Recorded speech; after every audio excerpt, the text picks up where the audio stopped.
Ngayon guys ay pupunta tayo ng hardware sa Amingon kung saan doon po tayo bumili dati ng materialis nung una kasi medyo tayo nakakamura doon. Nakakatawad tayo kay madam. So eto guys, talakad na tayo. Let's go!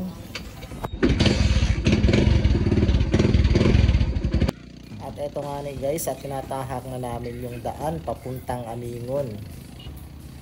So ayan guys. At habang ako nga po ay nag-drive dyan, ay naisip ko na yung aking mga bibilhin ng mga materyales na aking gagamitin. So ang napagdesisyonan ko munang bilhin ay ang yero at saka ang steel matting. So habang nga po kami naglalakbay dyan ay sa may bandang Bunganay ay bigla na lamang bumuhos yung ulan.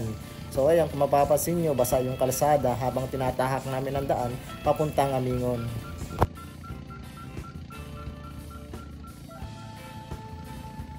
Marahil po ang ilan sa inyo ay nagtataka kung bakit ako hindi nagbiyahe. Ngayon pong araw ay Miyerkules, so coding po tayo at wala po tayong biyahe ngayon.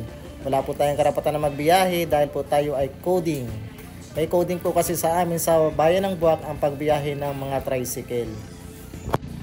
At eto guys, andito na tayo sa Blue Sea. Barangay Amingon na po ito. By the way nga pala mga guys, ito nga po pala yung katas ng ating sinahod kay Facebook. Bibili man lang po tayo ng souvenir ng katas po ng ating pinaghirapan sa pag-upload ng reels and mga videos dito po sa Facebook. Marami pong salamat guys sa inyong suporta at walang sawang panonood ng aking mga videos and reels. Hindi po ako magkakaroon ng income kundi po dahil sa inyo. Kaya marami pong salamat. So yun guys, makalipas lang ang ilang minuto ay eksakto andito na tayo sa location ng ating pupuntahan dito po sa hardware ng Amingon kay madam. So ito guys, dito tayo sa J&M Akiling Hardware Services. Bibili tayo ng steel matting. Hello madam, good morning. Meron ka steel matting?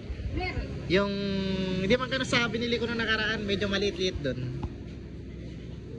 Yung 450? Magkano ang ano nun? 450. 450 yun. Ay magkano yung binili ko sa iyo dati? 650. Patawaran naman ako kahit walang kasalanan.